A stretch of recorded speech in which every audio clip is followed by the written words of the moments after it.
Good evening, everyone, and welcome to another session of Monk Chat, everybody's favorite TV show. So here with our co-hosts, Aya Soma and Bante Sudaso, and possibly Stan, who is almost in the camera. He might pop up shortly with his little fuzzy black ears. We'll see. As usual, we'll start by chanting the Ratana Sutta. Then after chanting the Ratana Sutta, we'll have Monk Chat, where you can ask any questions as long as they're at least vaguely related to Buddhism, and we will probably answer them. So if you don't already have a stockpile of questions, you've got a few minutes to come up with some while we do the chanting of the Ratana Sutta. Basic ground rule is 2 questions maximum until everybody has had a turn. Then if there's still time, we'll take additional questions. So once again, we'll start with the Ratana Sutta chanting. If you would like to chant along with us, you can find... It's my microphone. This is Stan's tail. Maybe we can see the whole cat so it's less creepy. There we go. There's our little buddy. So once again, we'll start by chanting the Ratana Sutta.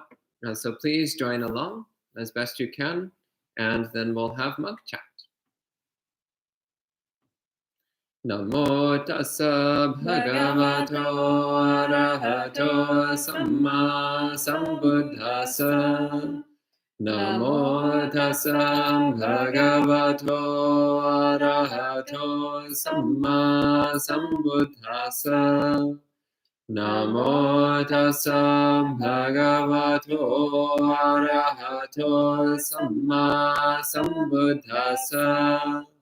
Yani dabhutani samagatani bhummani vayani vantaleke sabeva bhuta sumana bhavantu atopi sakata sunantu basitam tasmahi bhutani sameta samme vetam karota manusiya pajaya Devacharato chaharanti evaling tasmahine rakata pamata yankin chivitang idhavahurang vasage suvayang ratanang panitang nano samangati tathagatena idampi buddhe ratanang panitang etena sachena suvati hotu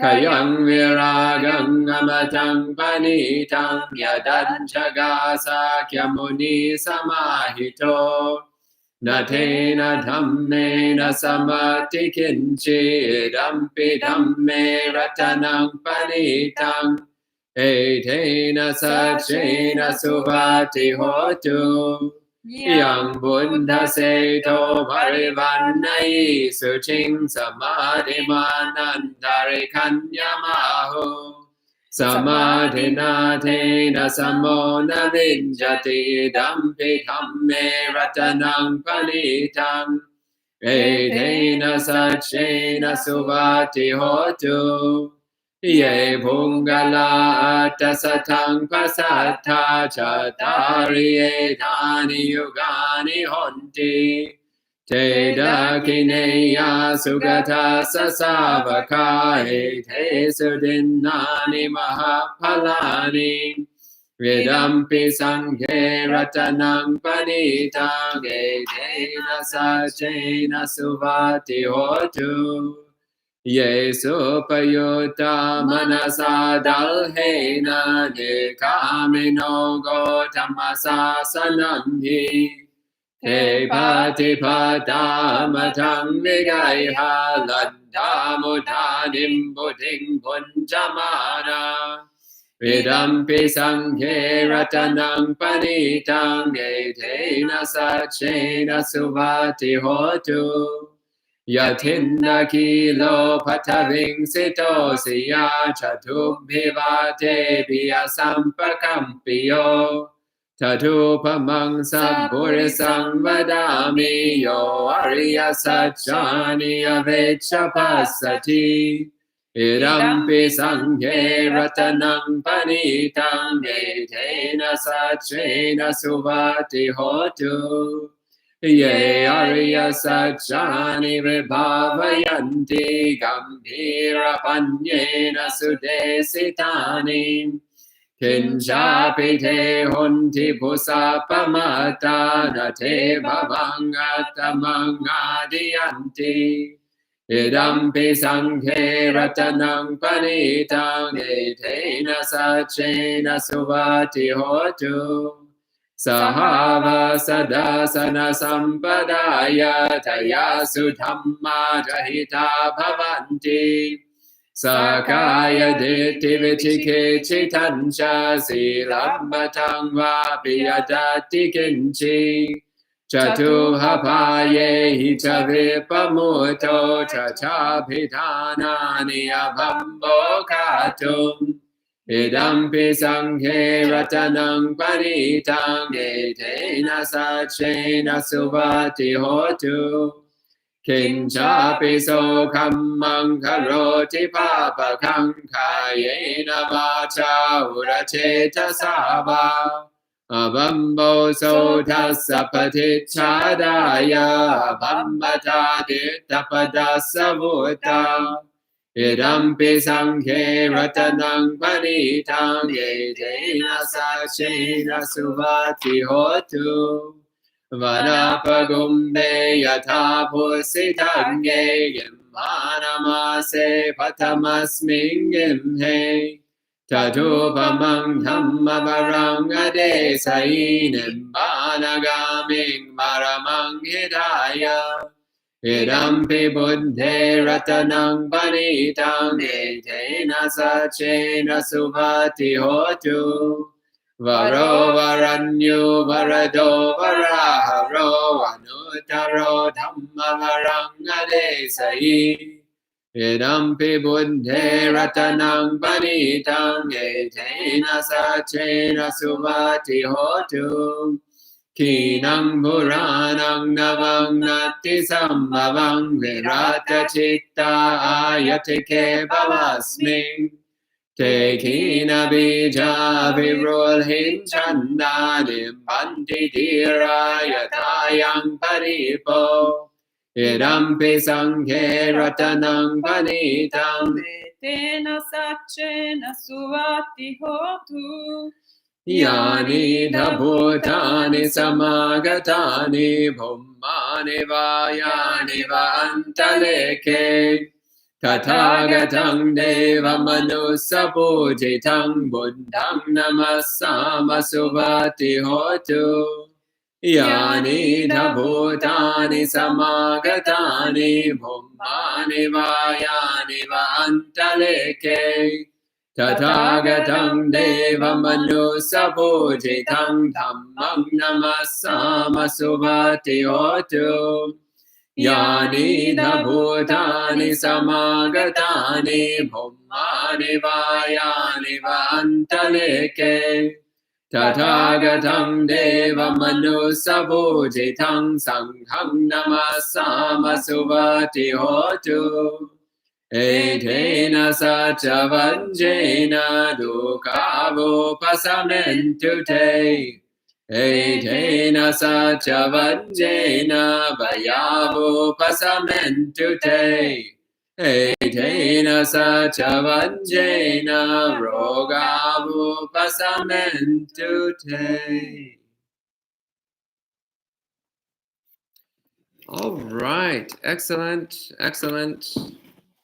So now we'll go ahead and start going through questions. So first off, welcome to all our friends joining in. Welcome to Gita, Jens, James, Bradley, Sally, Ryan, Lilia, Jen, Mark, Peng. Thank you all for joining in. So lovely to see you. And at this time, anyone who wishes to ask questions or raise topics for discussion, you can type them in the live chat and we'll answer them together. First off, Sally says, may I make sure I understand your teaching correctly? Shall we be contented with unwholesome mind? If so, how do we improve/change the unwholesome mind with contented mind state? Well, first off, if contentment is fully developed, then there is no unwholesomeness in the mind at all.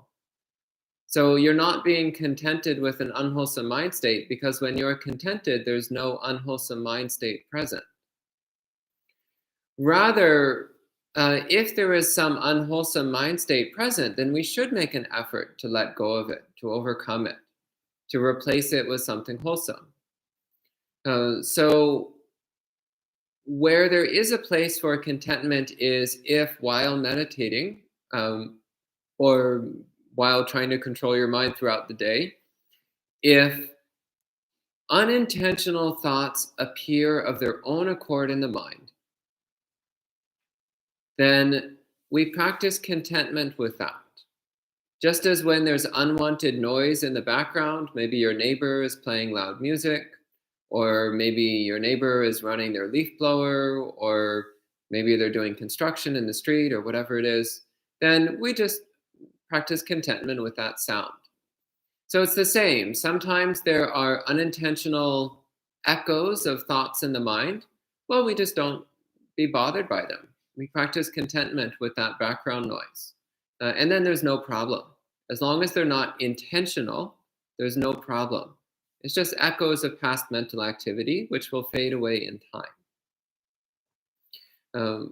But yeah, if you notice that you're engaging in any kind of unwholesome mental activity, then yes, you should stop. You should do everything in your power to stop. Okay? And James is asking, is it acceptable to have a primary and secondary meditation subject? Example, metta for all postures and anapanasati for sitting. Can we answer this? And since the next one is for me. But it's your turn. Are we taking turns? Come on, I'll take the next two. Yes, you can have many different meditation methods, in fact. There's no rule in the suttas that says you must only use one meditation method at all times for absolutely everything. In fact, that's foolishness. Utterly foolish. You should have multiple methods, because different methods work in different ways and are beneficial at different times. And there will be times when one meditation method just is not going to work very well. And you need to have other methods which you can use instead, which will be more helpful. So yes, it's fine to have multiple methods. In fact, I highly recommend it. If you want to have a flexible, successful, and sustainable meditation practice, then you need to have multiple methods. Right, and Sally is asking, last time Aya mentioned that meditation is preparatory for everything else we act in life. Meditation is just one of the components. I thought most enlightenment took place in sitting meditation, like the Buddha. So I thought other activities are just supportive conditions for meditation, which is the most important on the path of awakening. Well, as I see it, it's like washing your hands. You need both hands. So each one, meditation practice, is preparatory for everything else, and everything else is preparatory for meditation practice. So you can't separate the two. And in fact, that's why they're all components of the Noble Eightfold Path. And they're all very important and vital in order to attain awakening. So you'll see, for example, the most common stories are the ones, either monastics or lay people for that matter, who will disappear for long retreats in a cave. Don't see people for many months, or like in many cases years actually, and they come out of the cave all blissed out, wonderful, so much peace, so close to awakening. And then they interact with one person who says something that they don't agree with, and they lose it in a second. Pam. Greed, hatred, and delusion arising. And that's why, because they've practiced abstinence instead of self-restraint. So it's very easy to be patient, for example, with people when you're alone. But it's another thing, to actually interact with others, because that actually creates the conditions in order for us to practice patience or to practice generosity for that matter. In order to practice generosity, there has to be someone we can give to.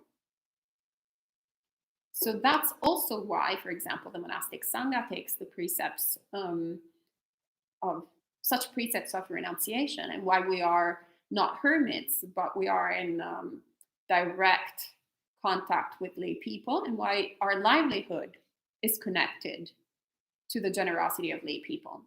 So by taking our precepts, we allow people to practice generosity, and we allow ourselves also to practice generosity.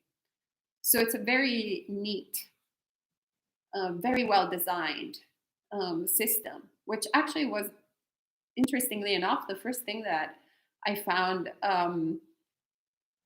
that appealed to me a lot when I went to my first Buddhist monastery, and I was very new to Buddhism back then. I remember looking at how the monastic model in Buddhism was sort of shaped. I remember thinking, wow, whoever set this up was a genius. Otherwise, with these people would have just gone, hidden from society and not have any contact at all. So getting back to your question, yes, absolutely, it's preparatory. So we in order to understand our mind, we need to look at our mind when there's not too many things going on. And meditation practice is the ideal situation. And then the more we practice, the more we become acquainted with the mind, and the more then we will be aware of every single thought and action that we do while we're interacting with people, while we're outside in the world. And then obviously that will influence our meditation practice to begin with. And everything is pointing us in the same direction of enlightenment. Okay. And the next one as well. Okay, I'm taking that is very, very specific, the rules. So Ryan is asking, my job is very demanding and leaves me little time for personal practice. I'm lucky to get an hour of meditation in a day. My work is modeling coronavirus for Indiana, so it's of vital importance. I have tried refraining all the work as an act of generosity, and so still part of practice, but it's tough to not have my own time. So any advice, words of encouragement? Well, first of all, sadhu, sadhu, sadhu for all the work that you're doing for yourself and others. So what an incredible, beautiful thing to be working right now to relieve suffering. I mean, any time, but in particular now that it's such an extreme situation. And 1 hour a day, it's incredible. That's more than 99% of the human population, that you have an hour a day to practice meditation. So rejoice in your own goodness. Rejoice in the merit that has actually created the conditions for you to practice for an hour today, every day. Rejoice in the meritorious conditions that you are practicing right livelihood, which is an incredible important part of the Noble Eightfold Path, and that you're making so much merit, so many incredible beneficial conditions for yourself and others to practice in the future, just by doing all of these good wholesome acts. So I would say that in that hour, I really recommend for you to recollect your own goodness, like really go, I'm a really great person that I am spending and dedicating so much time of my day for the benefit of all beings, to relieve suffering.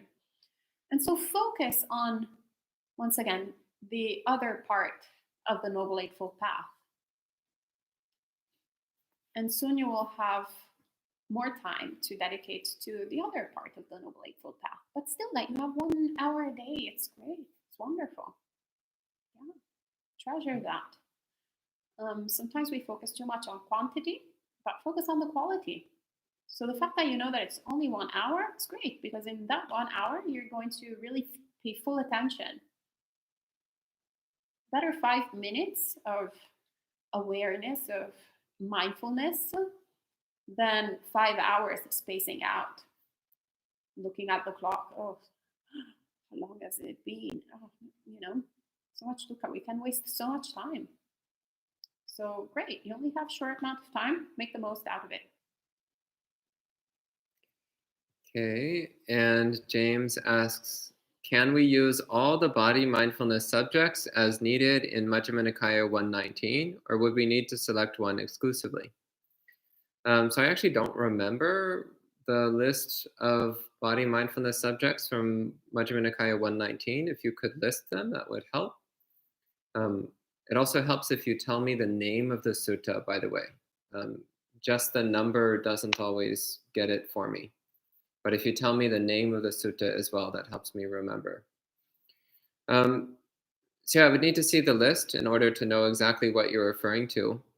But generally speaking, again, it's fine to have multiple meditation techniques, but generally speaking, you want to make sure you spend enough time on each one. So in a whole period of meditation, it's generally better to use only 1 or 2 meditation methods per period of meditation. Maybe 3 if you know what you're doing, but generally speaking, not more than 1 or 2. So it's fine to have many different ways of doing mindfulness of the body, but you don't want to be randomly switching between them every 2 minutes, because then you're not going to get good samadhi. Okay. And Ethan is asking, what are the last 3 stanzas that you both chant at the end of the Ratana Sutta that are not part of the Sutta Central translation? They are dedications of blessings. Yeah, it's wishing for all beings to be free of suffering, free of danger, and free of illness. Yeah. And Ryan is asking, my job is very intellectual. I can't spend most of the day not thinking in preparation for deeper meditation. Any suggestions? Maybe you can answer so he has your version. Well, one thing I would say is don't think more than you need to. Keep your mind quiet when it's not needed. So, for example, when you take break times, have silent breaks. When you, during your lunch break, if possible, eat by yourself somewhere quiet where you won't be distracted or disturbed. Try not to get caught up in doing things on your phone during your break times. Really try to keep your break time silent and peaceful. And then during your work, of course, you need to engage your mind, but make sure you're only engaging your mind as necessary and not more than necessary. And all throughout it, constantly come back to your body.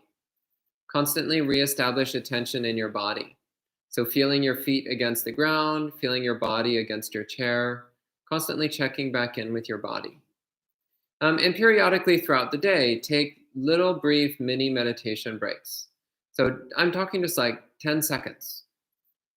Just 10 seconds where you just stop everything, hold still, close your eyes, focus on your body just for a few seconds. And then go back to your work. And you do that several times a day. So if you incorporate these into your day, then you'll start to notice it becomes much more peaceful. So during the very brief period of time that I was a layperson with a job, which was a very brief time before I became a monk, I would incorporate these sorts of things into my daily routine, and it made it much more tolerable. I would also do meditation on my lunch break, by the way. So for the hour lunch break, I would do, say, half an hour of meditation, and then I would eat, and then I would go back to work. But yeah, incorporating these things into your workday makes it much more tolerable and starts to give you windows of peace that starts linking up with your meditation practice. And Bradley is asking, if someone was really inspired by you two and wanted to ordain, where should they begin? By sending us an email. And is that person perhaps Bradley? If that person's name is Bradley, then they should begin here at Empty Cloud Monastery as soon as possible. You already have the haircut, by the way, so you don't even have to worry about cutting your hair. Yeah, just come here. You're fine. But if it's somebody other than Bradley, send us an email and we'll talk about possibilities. Bradley is our neighbor too, by the way. Yeah, and we've known him for a while. So it's a very easy commute. And Maya is asking, where can I find the hip opening stretches? Was there another Buddhist Insight stream they talked about them, or is there a site with them on it? I'm having trouble even sitting at quarter lotus.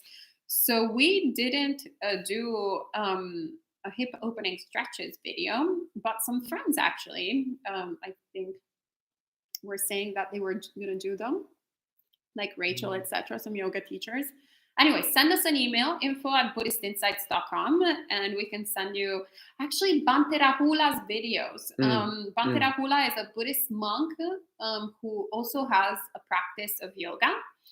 And he has actually taught yoga and meditation at our retreats. Normally, whenever you go to Bhante Rahula's retreats, he will also incorporate a part of yoga. Yoga in terms of physical practice, though, not the doctrinal sort of knowledge. So it's always like sort of stretches, body stretches. He's very flexible. It's incredible. He's like 70 and it looks like I am 70 and he's 30. And he also is a big advocate of full lotus position. And he, again, he's teaching yoga stretches as a support to one's meditation practice. So yeah, that's an excellent idea. Yeah, so send us an email and we can give you the links, or you can Google Bhante Rahula, Rahula. Okay, so then Gabriella says, I know the Buddha said that he taught the Dhamma at the end of his life, saying that he held nothing back and that there were no secret teachings. But he also said he knows more than he taught, using the simile of the number of leaves in the forest. Are there any teachings that are not common to laymen or that aren't in the Tipitaka that are still Buddhist? So that is a very interesting question. So first off, the way I understand the simile of the leaves in the forest. So for those who don't know, the simile was that the Buddha was with a group of monks in the forest and he picked up a handful of leaves and he said, which is more? The amount of leaves in my hand or the amount of leaves in the entire forest? And the monk said, well, of course, there are far more leaves in the forest. The amount of leaves in your hand is just a fraction of all the leaves in the forest. And the Buddha said, in the same way, the number of things that I directly know for myself is like all the leaves in the forest. But the number of things that I teach is like the leaves in my hand. And why is that? It's because that's all you need to know to attain enlightenment. So that's what I see as important. So the Buddha knew a lot of things, but he didn't talk about most of it because it wasn't necessary. He spoke about what was helpful to attain enlightenment, but he didn't really talk about anything else because that wasn't his purpose. That's not the point of a Buddha. A Samma Sambuddha doesn't think, I'm now going to debate football scores. A Samma Sambuddha thinks, how can I help other people attain enlightenment? So, of course, he knew everything there was to know about everything else. He just didn't talk about it because it wasn't relevant. So, as for were there secret teachings that were not for laymen or that are not in the Tipitaka? So personally, I don't think that there were a strain of secret teachings that were not meant for public dissemination. I don't believe so. However, I do suspect that there's quite a bit that the Buddha taught which is not contained in the Tipitaka for historical reasons, but not for reasons of secrecy. Okay. And Mark is asking, curious as to why I never see a single word mantra used in Buddhism, where in many Hindu groups and Sufi groups, this is quite common. Did the Buddha ever comment on this? I'm not the right person to ask, so I'll pass it on to you. There's actually quite a number of single word mantras in Buddhism. In the Mahayana tradition, there are several that are used. And in the Tibetan tradition, there, of course, are many, many, many single word mantras, as well as longer ones. In the Theravada tradition, sometimes people use short mantras as supports to concentration or supports to focusing the mind. A very popular one in Thai Buddhism is the word Buddha. So Buddha, just repeating this over and over in the mind, which is both a samadhi practice and also a practice of recollecting the Buddha. In the Mahayana tradition, a similar practice is Amitofo. So repeating the name of Amitabha Buddha over and over. And it serves a similar purpose, both to cultivate samadhi and also to establish a connection with the thought of the Buddha, to establish a connection with Amitabha Buddha. So those are two very well-known examples. In Tibetan Buddhism, they have a lot of mantras. One very short one, single syllable mantra, is just ah. So that's a very short mantra, but they don't normally use it in that form. Normally they use the introduction word Om and the closing word Hong. So Om, Ah, Hong. So they kind of bookend that single word. So it's technically a single word mantra, but effectively they use three words. So Ong, intro, Ah, which is the mantra itself, and Hong, the outro. Ong, Ah, Hong.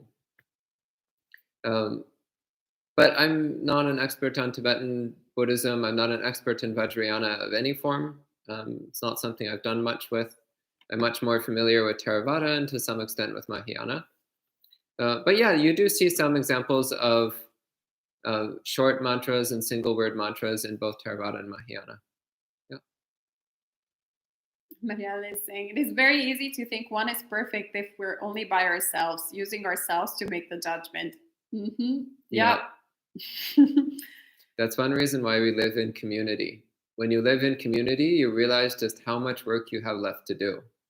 It's like, I am so perfect. I never get annoyed by anything. And then another monk walks into the room and you start getting annoyed. And it's like, oh, maybe I do get annoyed by things. Yeah. But we're like stones thrown in a tumbler. I don't know who said it. Maybe Tupten Chodron. Like stones, rocks thrown in a tumbler that then by shaking, going banging one on another, we start levigating ourselves, each other. And Ethan is asking, if you could have a conversation with one deceased monastic other than the Buddha, who would you choose? Ajahn Chah. Without a doubt, I'm obsessed with Ajahn Chah. That was the first form of Buddhism I encountered in this lifetime. So I went to a forest monastery of the Ajahn Chah forest tradition. Actually, oddly enough, the first book that I read was actually not from Ajahn Chah, but it was from the Zen tradition. But back then, I had no idea that there was any difference. But once I read an Ajahn Chah book, boom, which was actually several years later. I didn't read it at that monastery there. I really loved the practice. And then a couple of years later, at Pavana Society, actually, so not at the Thai Forest Monastery, I read my first book of Ajahn Chah, and it was just incredible. And from there, his Dhamma really speaks to me. And I believe he was a fully enlightened being. And I get lots of Dhamma Sukha from reading the suttas and lots of Dhamma Sukha by reading the words of Ajahn Chah. So yeah, he's literally second on the list. Right after the Buddha, there is Ajahn Chah for me. What about you? Actually, interestingly, the first person that came to mind was Ajahn Buddhadasa. Oh, that might be the third. And the second person who came to mind was Ajahn Chah. And then my mind started spinning out as to who would be third on the list. The third person who came to mind was actually Master Sheng Yen. I knew you would have said that. But then I started thinking, well, actually, would I really pick him? Maybe Master Shu Yun would be a better option. And so it started spinning out. So I'm not really sure who number 3 would be. Yeah, the first 2 would probably be Ajahn Buddhadasa and Ajahn Chah. So maybe you can pick Ajahn Buddhadasa and I pick Ajahn Chah, and then we like have the meeting together. So well, though, according to Ajahn Mun's biography, if we attain enlightenment, then we get to meet these people, even though they've passed away. Yeah. Great. Sadhu, sadhu, sadhu. May we all attain awakening. So that was another thought that came to mind, was Ajahn Mun. That's another person I would like to have a chat with. Let's see. So Gabriella was giving some examples. She says, I know of Boran Kamatana. I don't know what that is. Bon is not exactly Buddhism. It's usually considered a form of traditional Aboriginal Tibetan shamanism, which wound up getting mixed in with some Buddhist elements later on. So I wouldn't quite consider that Buddhism. Cambodian Buddhism, again, there's a lot of Aboriginal Cambodian animism that got mixed in with Buddhism there. So they have unique features that aren't in the Dhamma Vinaya or Abhidhamma. Well, again, there's 2 things which are going on here. One is the fact that as Buddhism has spread throughout the world, people have adapted ways of practicing it. So sometimes you see people practicing Buddhism in a way which is perfectly valid and is in line with what the Buddha taught, but is perhaps not exactly quotable from the suttas. And that's not a problem. As long as it points towards full enlightenment, then I don't see a problem with that. But you also see examples of people mistaking other spiritual traditions for Buddhism. So this is a big problem in China, actually. So in China, there's a lot of people who practice various forms of deva worship, spirit worship, which doesn't have anything to do with Buddhism. But it's popularly referred to as Buddhist practice, but it doesn't really have anything whatsoever to do with Buddhism. And you also see that to some degree, again, in places like Cambodia and actually pretty much every Buddhist country, there's examples of this. So the real question is it cultivating the Noble Eightfold Path? Is it developing an understanding of the Four Noble Truths? Is it nurturing wholesome mind states? Is it building up sila and samadhi and panya? Is it leading towards enlightenment? If the answer is yes, then it's Buddhism. If the answer is no, then it's probably not. So whether or not you can find an exact sutta quote to back up a specific way of practicing is kind of beside the point. As long as it's developing the factors of enlightenment, then it's Buddhism. That's my thoughts anyway. Do you have any thoughts on this? No, I think that's good. And James gave you... He gives it later on. Yeah, but do you want the question again? Can we use all the body mindfulness subjects as needed, or do we need to select one exclusively? And so he gives more information. Anapana for elements, corpse contemplation, position mindfulness. Bhante, my purpose is to have a toolbox for needed situations, but to focus on anapanasati and brahmaviharas.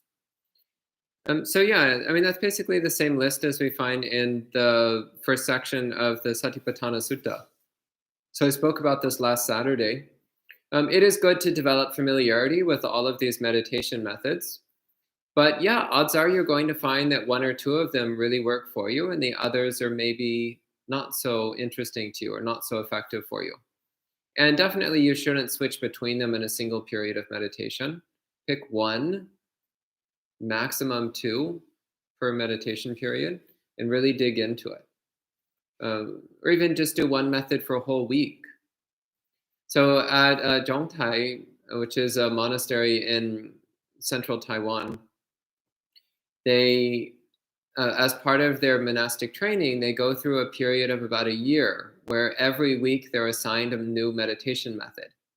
And they spend that week doing only that meditation method several times a day, every single day for 7 days. And at the end of the week, then they have to write a report explaining their experience with that meditation method. And then they're assigned a new meditation method that they do for a week. And they do this for a year. So going over dozens of different meditation methods. And in this way, one is getting a deep familiarity with many different methods. So I think this is brilliant. I wish I had had a systematic training of that kind. I didn't. I had a much more haphazard training, as the Thai forest tradition tends to be, a bit more the improvisational haphazard style, which has its own perks, of course. Ayasoma, being a rebel punk, of course, likes the rebel punkness of the Thai forest tradition. But yeah, experiment with all these methods.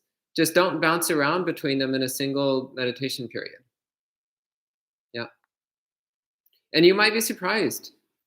So, for example, I was never much interested in the 6 elements meditation until I started doing it a little more often. And then I found I really liked it. And then it was really effective. So sometimes we're caught off guard by a meditation method that initially we think is not going to be interesting or effective. But then we start trying it out and it becomes fascinating. And maybe we get profound results from it.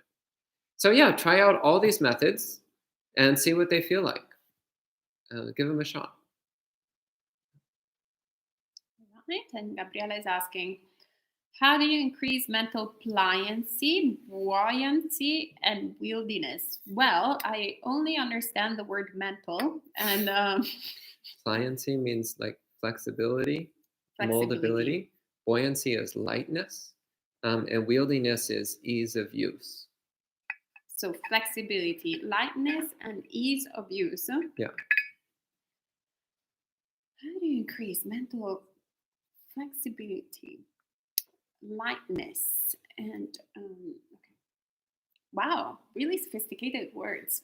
They are confusing me when I read them. Is it the only sophisticated words that don't come from Latin?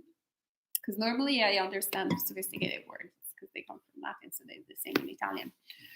Anyway, how do you increase that? Through practice. Simple as that. Just practicing the Buddhist teachings.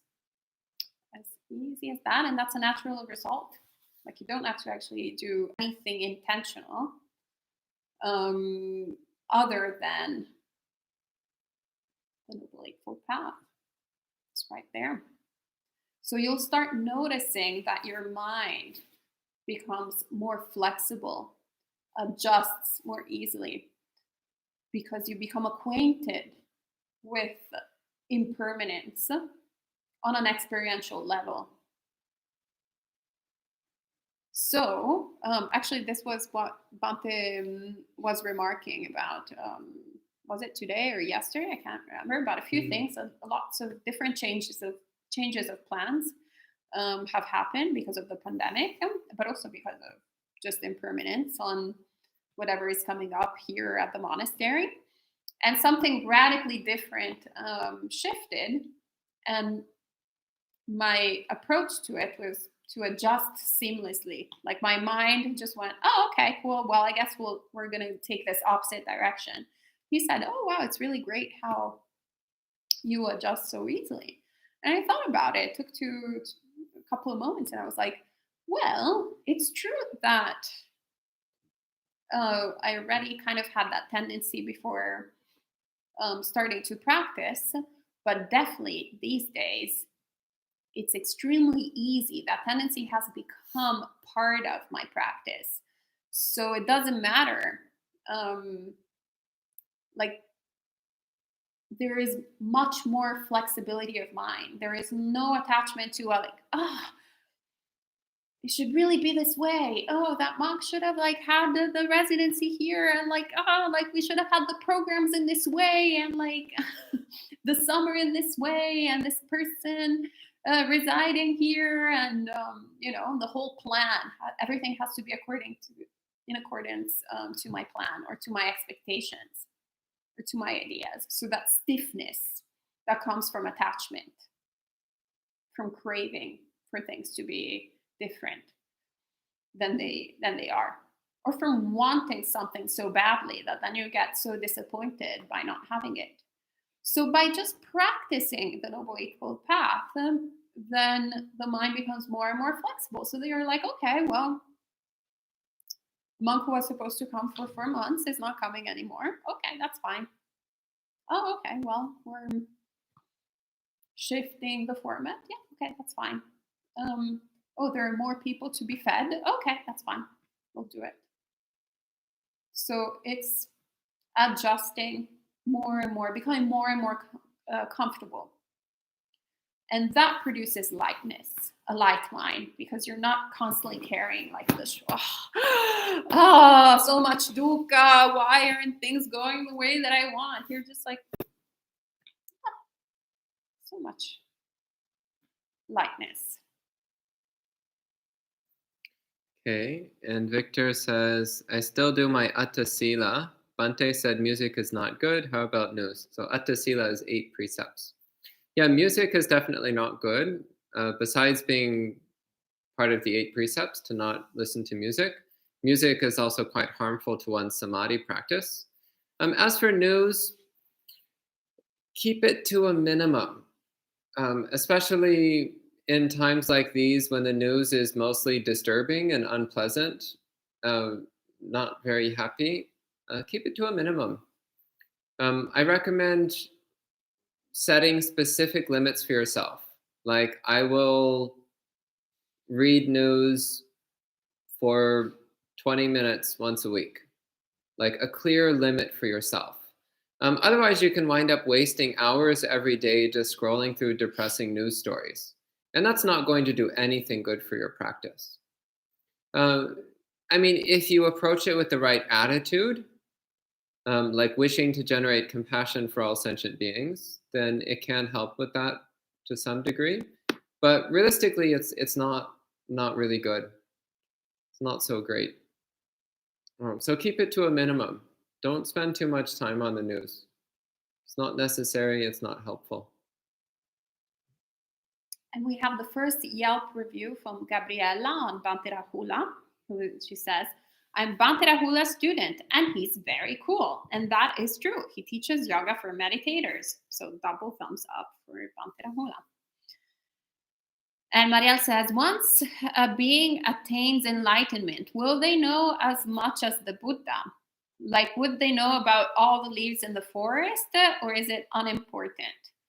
Once a being attains enlightenment, and Bhante can correct me, my understanding is that similarly to a Buddha, they dispel all greed, hatred, and delusion, and they understand how things are, which is a little bit different. And then it depends on each individual arhat, so Anubuddha following a Buddha, then a Sammasambuddha who can directly, that can point their minds towards something and have this sort of, it's not full omniscience, but like specific omniscience or directed omniscience. Yeah.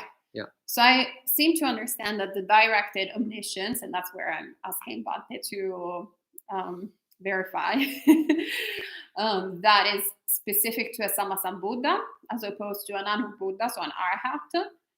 It depends on what they have cultivated in past lives, so their previous karma. So not necessarily if tomorrow I become awakened, fully awakened, which would be so great for all living beings, including myself, that I would have directed omniscience.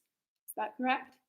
Yeah, so similarly, my understanding is that an arhat is an equal to a Buddha in their knowledge of nibbana, their knowledge of liberation, their knowledge of enlightenment, their knowledge of the destruction of the mental corruptions, but they're not necessarily the equal to the Buddha in everything else. So again, that depends upon what conditions the arhat had developed prior to becoming an arhat. And in the Mahayana tradition, they make a really big deal out of this distinction. In the Theravada tradition, it's really not considered to be significant at all. though this difference is acknowledged, it's just not considered important. I personally don't have a strong opinion on the matter. And also that's a long debate, which we might get into whenever I do the Bodhisattvas and Arhants talk. We might go into more detail on that subject. And Bradley is asking, do you read fiction, novels, short stories, etc., or poetry? I know that Zen tradition treats art differently than other traditions. I certainly do. It's called the Pali Canon. But if you're talking about secular novels, short stories, or poetry, actually, I used to, before becoming a monastic, before becoming a Buddhist practitioner, that was my Dhamma.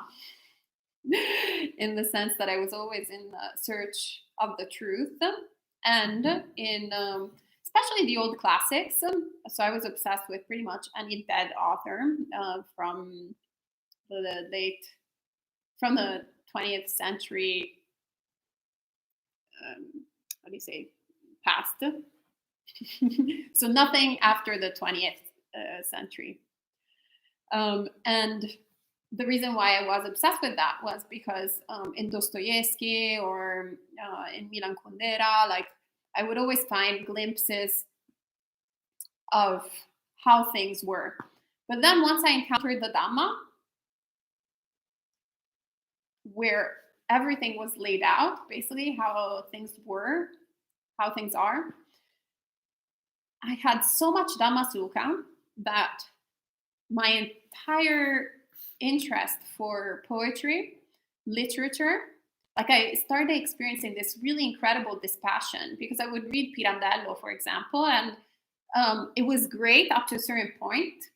And then I would go like, oh, this is so delusional. Like this part is really delusional. It would just not have any kind of sort of comparison to the Pali Canon. So I just have not much interest.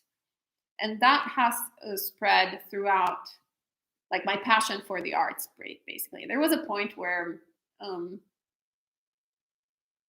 it was kind of unpleasant because all the things that I used to like and I used to be obsessed with and that had created my identity, all of a sudden I was uninterested in them. So I had a little bit of sort of earthquake. But then once I pointed my mind towards the Dhamma, entirely towards the Dhamma, then a lot of Dhamma Sukha arose. And yeah, it's great. It's wonderful. So on the flip side, if I encounter passages or quotes or whatever of secular sort of literature that has some Dhamma content, I can recognize the Dhamma content and perhaps use it skillfully. Like sometimes it's beautiful words that can inspire others. I don't personally use it, but I find that other people can be beneficial for other people. I'm a bit curious what you mean when you say the Zen tradition treats art differently than other traditions. So one thing that I do think is important to keep in mind, so when people talk about the Zen tradition, there's basically two completely different Zen traditions, which are superficially similar but dramatically different. There's the Zen tradition as practiced up to this day in the Chinese cultural sphere, so what we call Chan. And directly related to that, there's the Zen tradition, which was practiced in Japan up until about 1875. So that's one thing, what you might call the original Zen. Then there's Zen as it has been practiced in Japan for the last 150 years, which is what the majority of the Zen in the Western world is based upon. And that's something dramatically different. So there was a major shift in the character of Japanese Zen that happened in the late 1800s. If you want to learn more about this, research the Meiji Restoration. It was a period of time which caused incredible damage to the infrastructure of Japanese Buddhism, and which led to massive degradation of the Zen tradition in Japan, which is quite sad. But it does mean that some major changes occurred. It's why the majority of Zen priests are not celibate. It's why they get married and have children, and it's why the majority of them in Japan anyway are not actually necessarily even much interested in Buddhist practice, and then get involved in doing a lot of other things which are secular in nature. So it's a direct result of the government policies from the Meiji Restoration.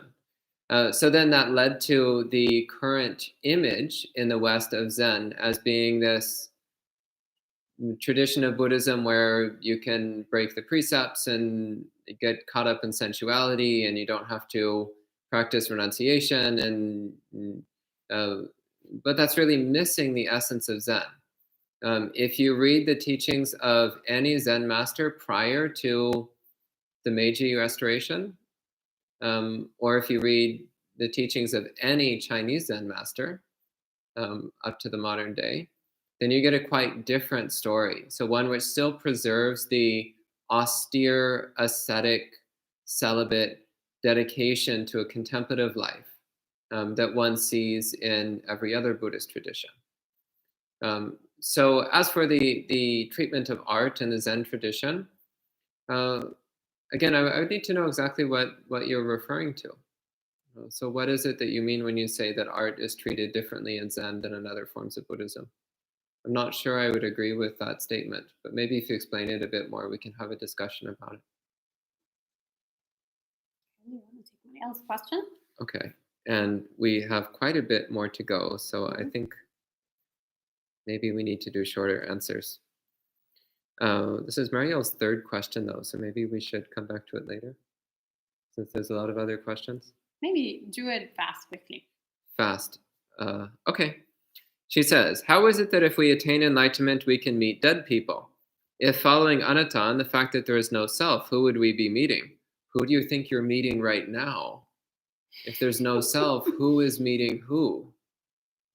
That's an interesting question. Let alone dead people, who is it you think you're meeting right now? Who is this that appears? Is this a human being or a non-human being? This is Mara, the evil one.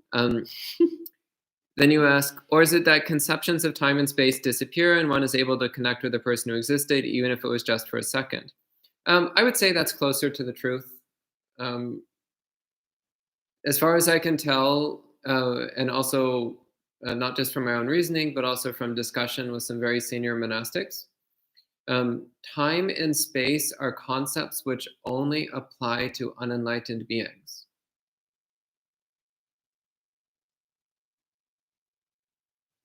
So yes, if you attain enlightenment, you have immediate direct access to every enlightened being that ever has been and ever will be. Yes. So cool. Yeah. Sign me up. Sadhu. And Jen is asking, do you know if the book Old Path, White Clouds by Thich Nhat Hanh historically accurate according to the suttas? I have not read it. I read it a very long time ago, but I don't remember the details, so I can't comment. Sorry. Start by reading all of the suttas. People laugh when I say this, but I'm really not kidding. Read all of the suttas. It doesn't take very long.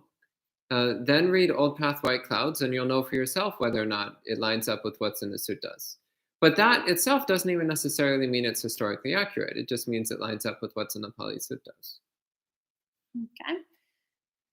Then Danilo says, recently I found that doing metta in the beginning of my meditation helps with focus. However, when I switch to anapanasati, I feel like I'm controlling my breath. Is there any way to fix this? Well, this is very common, especially at the beginning of breath meditation. In fact, it used to give me a lot of anxiety, actually, to do anapanasati at the very beginning. But anxiety was the best case scenario because I was actually paying attention to the to the breath in that weird controlling way. And when I was not experiencing anxiety, it was just because I could not focus on the breath to begin with. But anyway, what I started doing was actually later on practicing mindfulness of the controlling, the bodily sensation of the controlling of the breath, if that makes any sense. So switching from controlling the breath to watching the mind wanting to control the breath. And observing, learning, understanding how that tendency of mind worked. And also the contemplation that, the realization that whether or not I pay attention to the breath just keeps on doing its own thing. And most of the time, actually, when we don't pay attention to the breath, and the breath is normal, it's natural. We're not controlling it.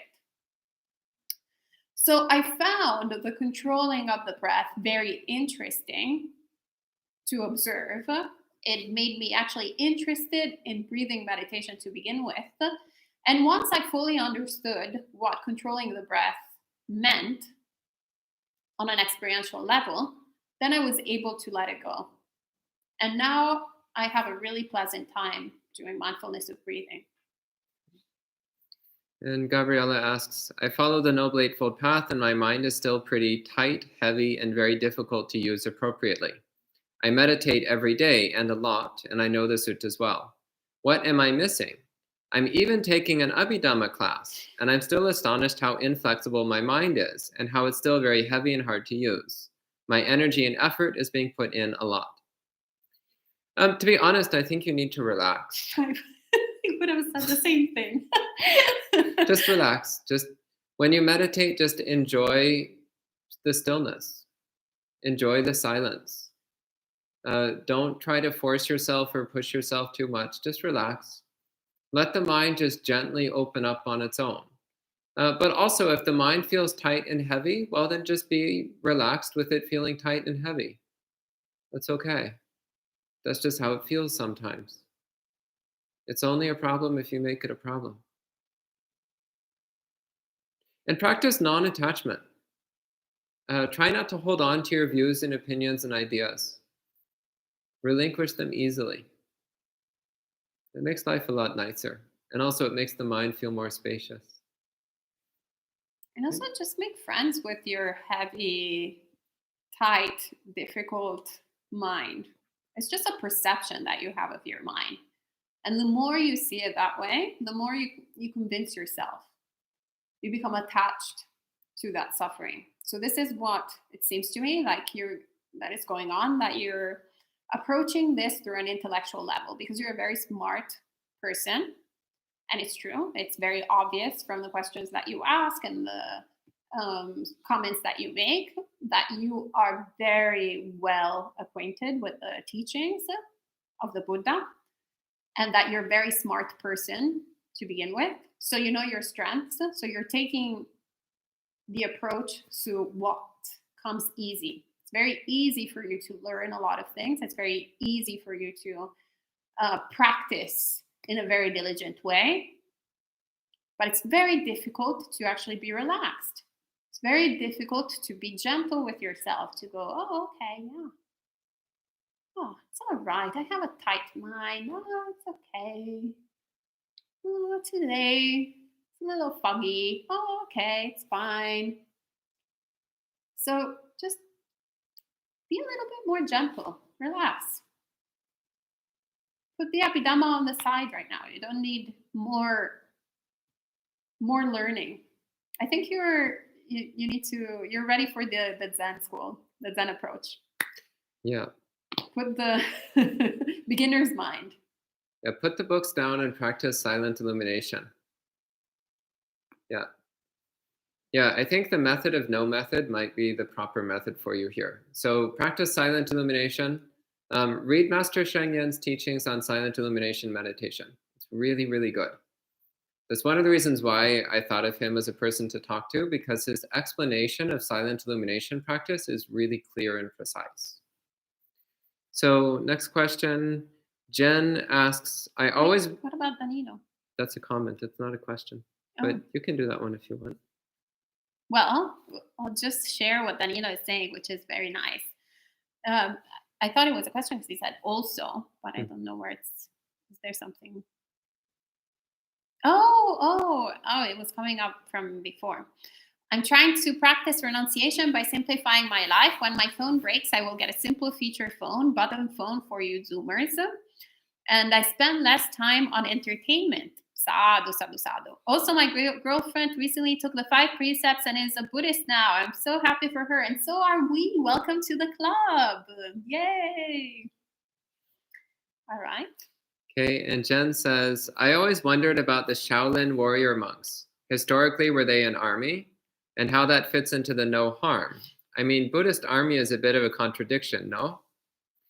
Well, first off, I recommend looking a bit into the actual history of the Shaolin Monastery, because one of the problems is that it's gotten very mythologized and mixed up in a lot of legend, which is almost certainly not historically accurate. So I'm not an expert on the subject. I've looked into it only briefly.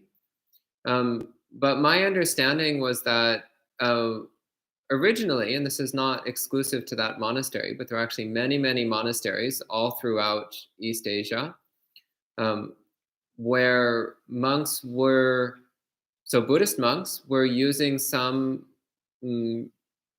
practices taken from martial arts as ways of physical exercise, of developing mindfulness of the body, of cultivating a clear awareness of one's body. So as a form of moving meditation, which was also good for one's physical health, for promoting blood flow and energy circulation through the body and so on. So these days, for example, a lot of monks practice Tai Chi and Qigong and other such practices, which are technically martial arts, but which are commonly done for their health benefits rather than for combat purposes.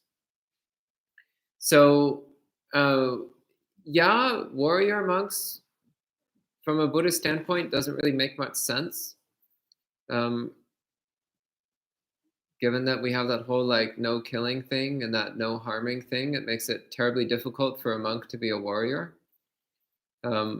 But historically, there have actually been some cases of that happening, but it's definitely not orthodox, and it's not in line with my understanding of what the Buddha taught. Yeah. We're not planning on doing it personally. So Maya is asking, I have Raynaud's, which slows the blood flow to my body, especially my hands. So my hands and arms get a lot of pain and numbness when I use them a lot. Could I do anything in meditation to increase my blood flow? Well, the good news is that in meditation, you don't use your hands and arms a lot because you're just keeping them still. So that is a good thing. Now, there are, the more you, in theory, so I know that really very well developed practitioners also have certain capacities of physical capacities, like the body changes in the way that we perceive it, and certain things can change, but it's not, Buddhism has not that purpose, doesn't have the purpose to, it's not really focused on altering things of the body. Hinduism has a lot more of that focus, and actually also practices like Kundalini, they're very much focused about altering your health, etc., etc. So in Buddhism, it's kind of like it's the same thing for spiritual powers. They're more a side effect rather than a goal. So I would suggest for you to, if you have this, I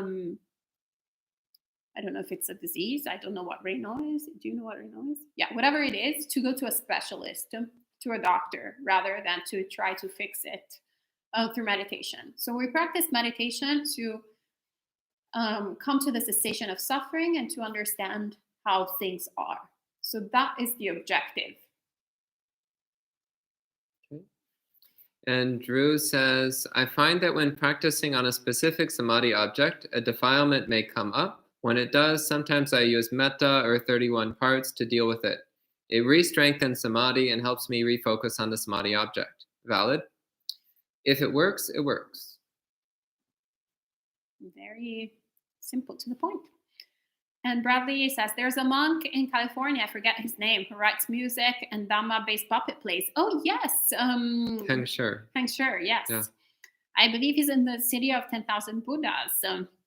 Yeah, right? Yes, he is. And Yeah. I know of other precept-taking monastics who do calligraphy, excuse me, or martial arts. Thich Nhat Hanh has also written short stories and poetry. My to-do list just got longer.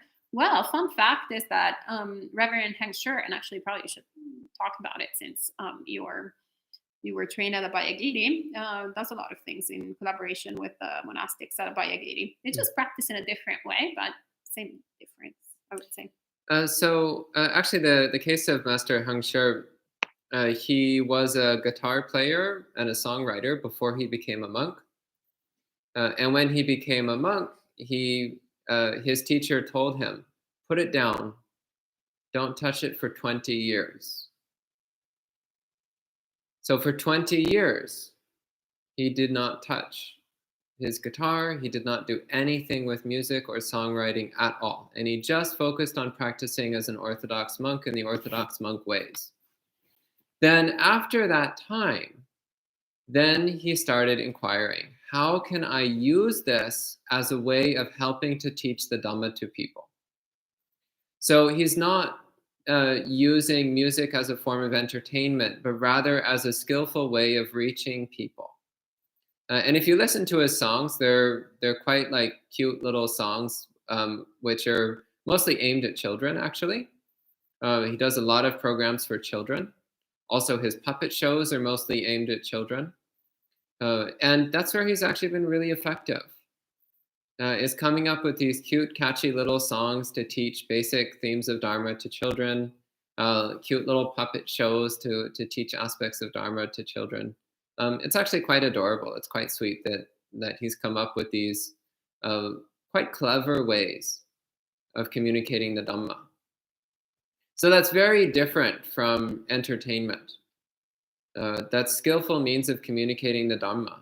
But again, it's notable that he didn't touch it for 20 years. The first 20 years of his monastic life, he put it aside until he knew he was ready to handle it with skillfulness and appropriateness.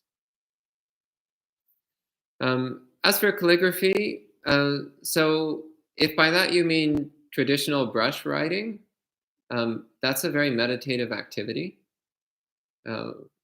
So once in a rare while, I practice it when it seems like the right thing to do. And it's a practice of mindfulness. It's a practice of alertness. It's a practice of carefulness. It's actually quite a meditative exercise.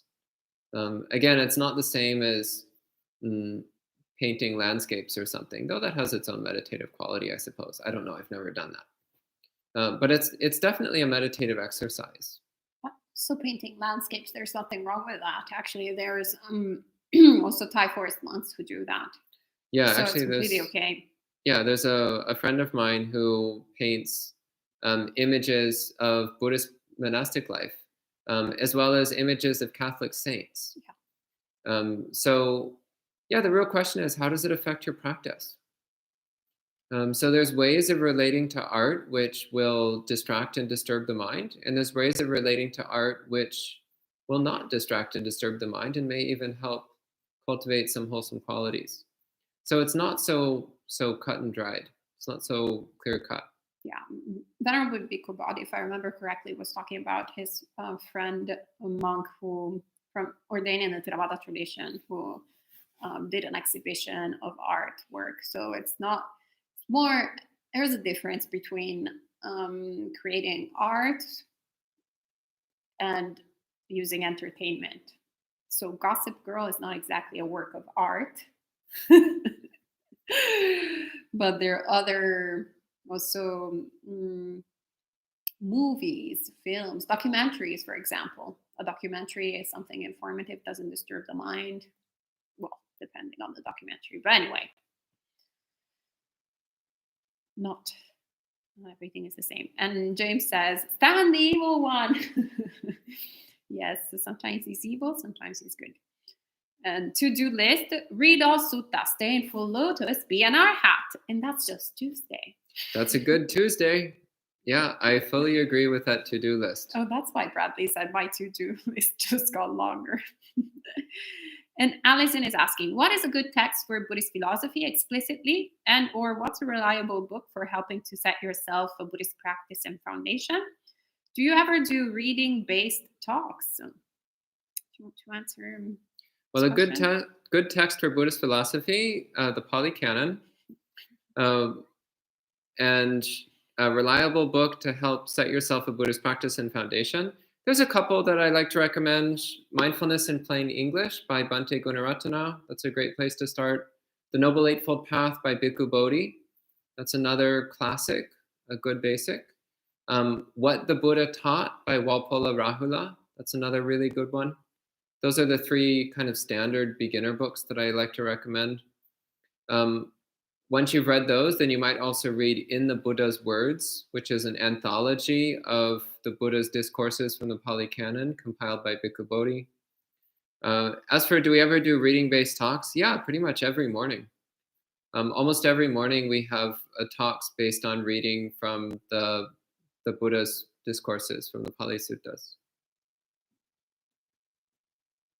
All right, and I think that's all. That was the last question.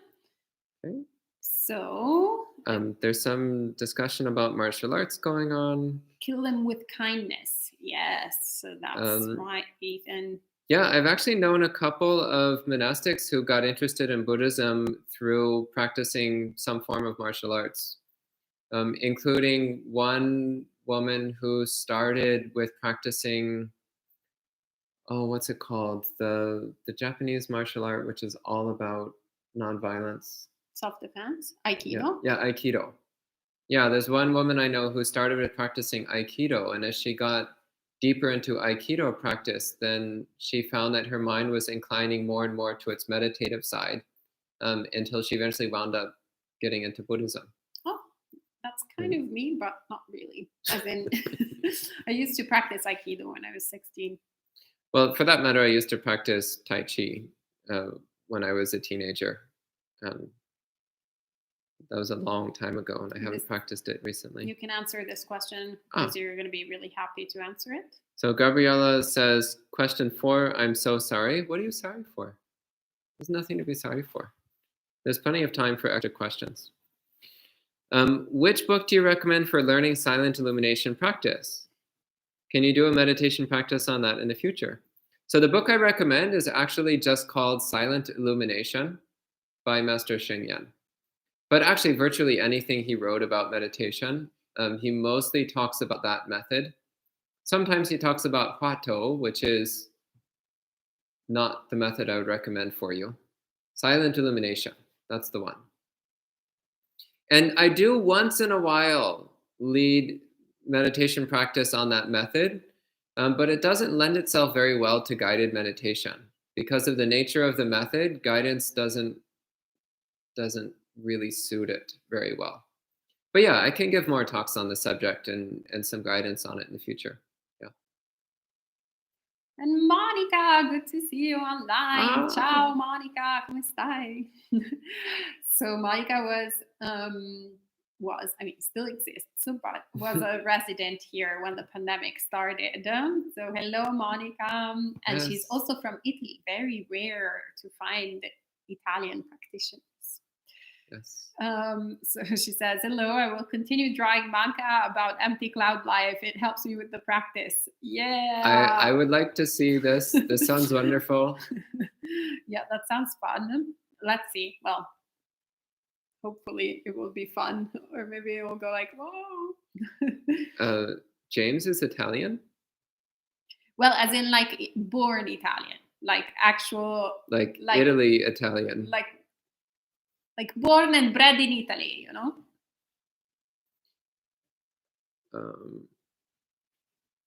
Oh, you're from Italy. Great. Wait, are you from Italy or are you Italian American? Were you born here?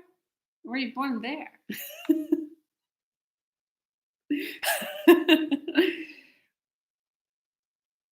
So those who are from Italy like to make this distinction.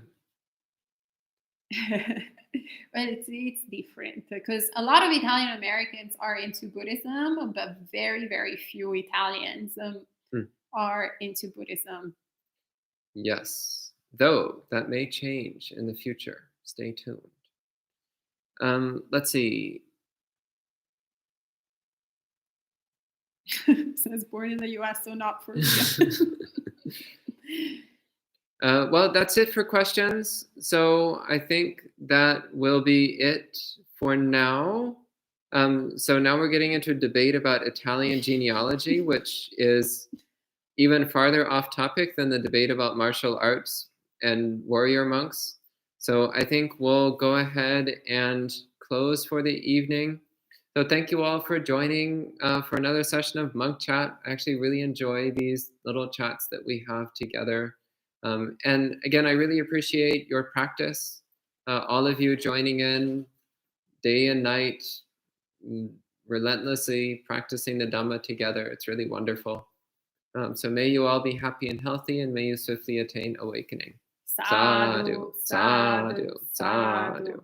And see you tomorrow at 8 a.m. for our day long. So tomorrow will be 8 a.m., 2:30 p.m., and 7:30 p.m. with Bhante Sudaso, and same for Sunday.